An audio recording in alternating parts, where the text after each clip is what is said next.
大家好，我是 Siki， 今天要来说我们在日本东京旅行第3天玩了一些什么。因为第2天我们吃到了超级新鲜的海胆，整个打开了我们的新世界，所以第3天决定吃一样的海鲜料理。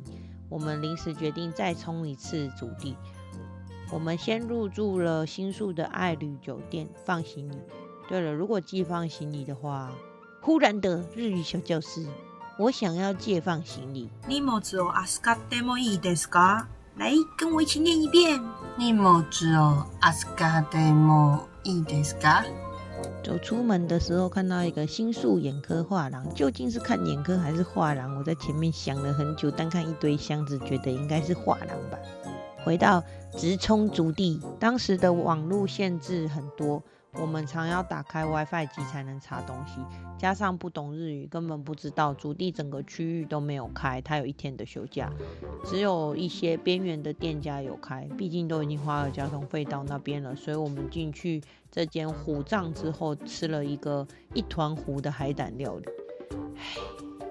临时起意的行程果然还是伴随着高风险的，吃完后直接毁了1天。而且还是有看到很多竹地特有的艺术文创品，像这个用刷子做成的猪猪、乌龟跟虾子，很厉害耶，很大哟。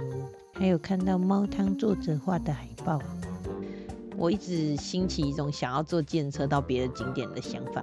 在日本坐计程车的话，会有黑色的计程车跟绿色的计程车。在台湾通常给了地址之后，司机就会开到定点，但是日本有自己一套的地址系统。丁目指的是大马路围成的一个区块，番指的是小路围成的一个小区块，号是小区块内的建筑物的入口编号。不，这样不就超混乱的吗？那我自己想围1圈就1圈，想围1块就1块，所以连他们自己都觉得这个系统非常的混乱。所以你在日本叫计程车报位置的话，就要说一些大地标，比方说五重塔之类的，或者是雷门这样的一个方式。不过我们毕竟是穷游，所以最后还是看着自己的钱包乖乖的走路。路上看到了星巴克，买了星巴克的咖啡，想要少糖，结果不成功，只能喝原味。语言不通真的非常困扰，所以回来只好继续学日语。我们接着去快乐的求财。在日本除了要乖乖的拜拜之外，乖乖的拜拜有一个他自己流程，所以你们去那边就要 follow 的做一遍，还要类似我们那种点香，给神明一个讯息。那个讯息在日本用的是会马这种木块。日本其实自古视马为神明的坐骑，所以有一些信徒会将活体的马祭奉给神社祈祷。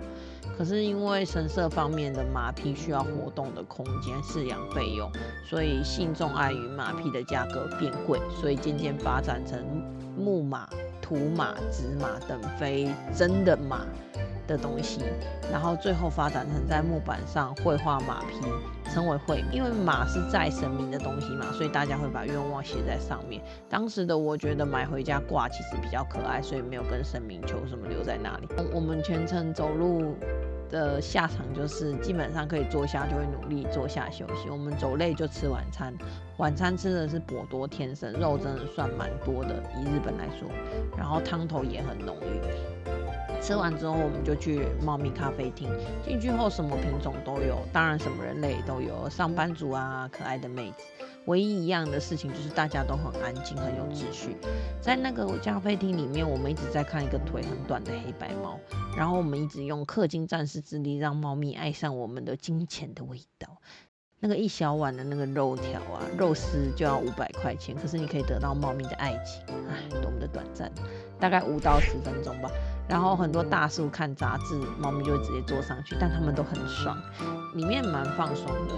我觉得可以走累的时候待在里面待个2-3小时，就是蛮舒服的这样。然后我们吃个冰，我眼睛就整个睁不开，我们就回住宿点了。这就是我的日本旅行第3天。如果你喜欢我的影片，请按赞、留言，加上分享，然后也欢迎你订阅我的频道。那就下次再见，拜拜。